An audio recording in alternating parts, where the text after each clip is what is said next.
2 दिनों से इतनी ज्यादा बारिश हो रही है कि सही से पानी पूरी भी नहीं बिक रही। दिनों से लगातार बारिश हो रही थी, पर इस बारिश में भी रंजीत अपना पानी पूरी का ठेला लगा रहा था। इसलिए आज भी वो पूरे दिन बारिश में ठेले पर तिरपाल लगाकर खड़ा रहता है, पर ना तो बारिश रुकती है और न ही उसके ठेले पर कोई ग्राहक आता है। सुबह से शाम हो गई, पर ना तो ये बारिश रुकी और न ही मेरे ठेले पर कोई ग्राहक आया। आस पास में आज किसी ने अपना ठेला भी नहीं लगाया। अरे मुझे भी घर चले जाना चाहिए। कल से मैं गलियों में जाकर ही पानी पूरी बेचा करूंगा। क्या पता गलियों में फेरी लगाने से कुछ पानी पूरी बिक जाए। इतना सोचकर रंजीत अपना ठेला लेकर घर की तरफ निकल पड़ता है, पर पूरे रोड पर इतना पानी भर जाता है कि उसे समझ में नहीं आता कहाँ गड्ढा है और कहाँ रोड। ये भगवान, रोड पर कितना पानी भर गया है। इस रोड पर तो बहुत सारे बड़े बड़े गड्ढे हैं। मुझे तो समझ में नहीं आ रहा किस तरफ से जाऊं। ये भगवान रक्षा करना मेरी। भगवान का नाम लेकर रंजीत अपना ठेला लेकर चलने लगता है और अचानक से वो अपने ठेले के साथ ही एक गड्ढे में गिर जाता है। अब आसपास के लोग जल्दी से आकर रंजीत की मदद करते हैं और उसे अस्पताल ले जाते हैं, जहां रंजीत को पता चलता है कि उसके पैरों में फ्रैक्चर आ गया है। कुछ देर बाद रंजीत कुछ आदमियों के साथ अपने घर पहुंचता है, जहां उसके पैरों में पट्टी देख उसके घर वाले घबरा जाते हैं। अरे बेटा, तेरे पैर में ये पट्टी, सब ठीक तो है?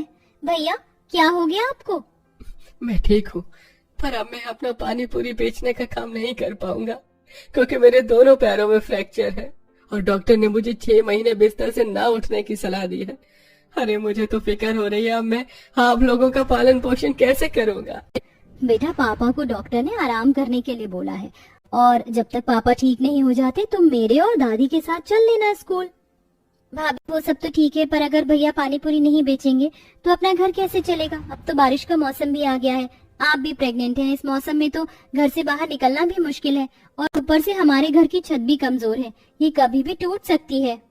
नंदिनी की बातें सुनकर सभी सोच में पड़ जाते हैं। अब इसी तरह से कुछ दिन बीत जाते हैं और धीरे धीरे उनकी आर्थिक स्थिति और भी ज्यादा बिगड़ने लगती है।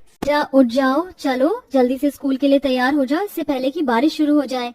नहीं माँ, मुझे इस बारिश में स्कूल नहीं जाना। मैं गीली स्कूल में पहुँचती हूँ या लेट पहुँचती हूँ तो टीचर मुझे बाहर खड़ा कर देती है, और कल टीचर मुझे डांट रही थी, कह रही थी कि तब तक स्कूल मत आना जब तक स्कूल की फीस ना भर दो। रिंकी बेटा, अपनी टीचर से कहना कि हमें थोड़ा समय दे, हम जल्दी तुम्हारी स्कूल की फीस जमा कर देंगे।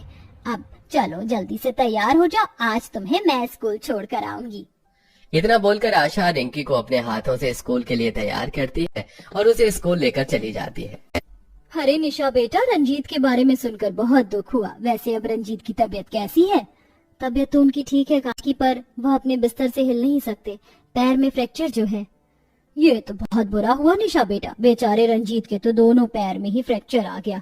हे भगवान, ना बड़ा ही निर्दयी होता है। वैसे मैं यहाँ तुम्हें काम देने आई थी, इससे तुम्हारी मदद भी हो जाएगी और मेरा काम भी हो जाएगा। निशा बेटा, अगले हफ्ते मेरी बेटी की सगाई है और हमने बहुत बड़ी पार्टी रखी है, और तुम तो जानती हो आजकल के बच्चों की डिमांड। उन्हें हर शादी पार्टी में पानी पूरी तो जरूर चाहिए होती है, और रंजीत बेटे से अच्छी पानी पूरी तो अपने पूरे गाँव में कोई नहीं बेचता। आप फिक्र मत कीजिए, माँ और भाभी समय पर आ जाएंगे और मेहमानों के लिए पानी पूरी भी बना देंगे। बस आप समय पर पैसे दे देना, हमें इस वक्त पैसों की बहुत जरूरत है। हाँ हाँ नंदनी बेटा, क्यों नहीं। अच्छा मैं चलती हूँ, ये बारिश तो रुकने से रही। जैसे भीगते हुए आई हूँ छाता लेकर, लगता है वैसे ही छाते को लेकर भीगते हुए जाना भी पड़ेगा। इतना बोलकर वो औरत वहाँ से चली जाती है। कुछ देर बाद आशा घर आती है और निशा सारी बात अपनी सास को बताती है। इसी तरह से 7 दिन बीत जाते हैं और दोनों सास बहू उस औरत के घर पानी पूरी बनाने के लिए चली जाती हैं। बहू, इतनी पानी पूरी से कुछ नहीं होगा, मेहमान बढ़ते जा रहे हैं। पर माँ जी, काकी ने तो सिर्फ 100 मेहमानों का कहा था और यहाँ तो 300 से 400 मेहमान आ चुके हैं। कोई बात नहीं बहू, जितने ज्यादा मेहमान आएंगे हमें उतना ही ज्यादा फायदा होगा। वैसे भी सामान तो भरपूर मात्रा में रखा हुआ है, हमें तो बस बनाने से मतलब है। कुछ देर बाद पार्टी खत्म हो जाती है, पर उन दोनों सास बहू को पैसे नहीं मिलते। अब इसी तरह 1 हफ्ता बीत जाता है और एक दिन आशा निशा के साथ उस औरत के घर जाती है। बहन, तुम्हारी बेटी की सगाई को 1 हफ्ते हो चुके हैं। तुमने कहा था हाथ के हाथ पैसे दोगी, पर अब तक तुमने पैसे नहीं दिए। आशा बहन, तुम इस बारिश में भीगते हुए मुझसे पैसे लेने आई हो? क्या मेरी बेटी तुम्हारी बेटी नहीं है? अगर मेरी बेटी की सगाई में तुमने थोड़े से पानी पूरी बना दिए तो कौन सा पहाड़ तोड़ दिया है? काकी, ये तो गलत है। आपने ही कहा था कि आप पैसे देंगी, इसीलिए हमने इतनी मेहनत करी और इस वक्त हमें पैसों की सख्त जरूरत है। आप ऐसा नहीं कर सकती। अरे बहन, आज तुमने मेरी बेटी की सगाई में मेहनत करी है, कल को मैं तुम्हारी बेटी की सगाई में मेहनत कर दूंगी। अब लो 1000 रुपए पकड़ो और जाओ यहाँ से। इससे ज्यादा मेरे पास पैसे नहीं है तुम्हें देने के लिए। इस तरह वो औरत आशा और निशा से पानी पूरी बनाने का काम करवा लेती है और उन्हें थोड़े से पैसे देकर भगा देती है, जिसके बाद वो दोनों सास बहू घर पर जाकर अपनी किस्मत को कोसने लगती हैं। मुझे उस पर विश्वास ही नहीं करना चाहिए था।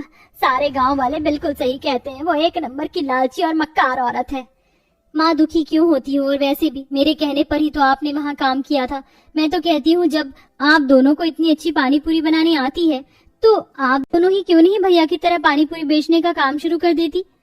जब तक भैया ठीक नहीं हो जाते आप दोनों पानी पूरी बेचो, घर मैं संभाल लूंगी और भैया की देखभाल भी कर लूंगी। पर बहू भी तो गर्भवती है। माँ जी चिंता मत कीजिए मेरी, अभी चौथा महीना है, इतना तो मैं चल ही लूंगी। पर इस बारिश में कौन हमारी पानी पूरी खाने के लिए घर से बाहर निकलेगा? निशा, अगर लोग पानी पूरी खाने के लिए घर से बाहर नहीं निकल सकते तो हम लोगों के घर जाया करेंगे।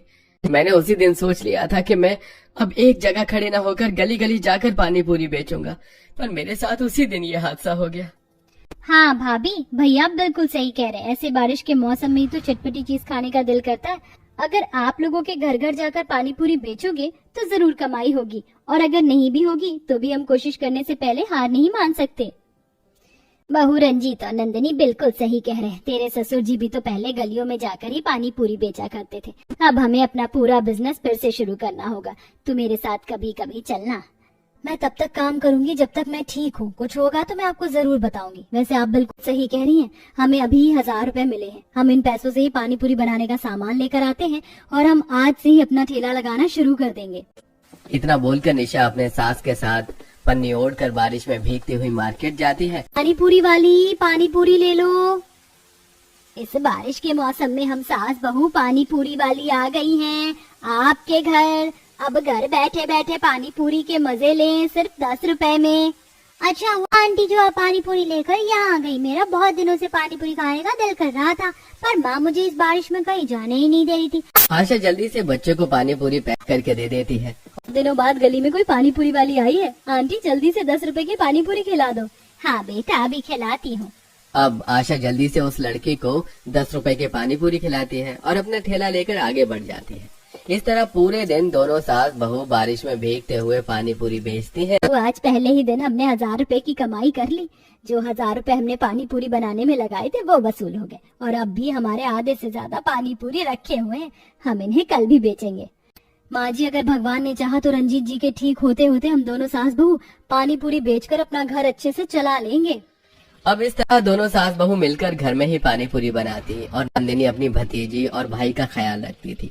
तो वहीं दूसरी ओर निशा आशा के साथ गली गली जाकर पानी पूरी बेचने का काम करती है।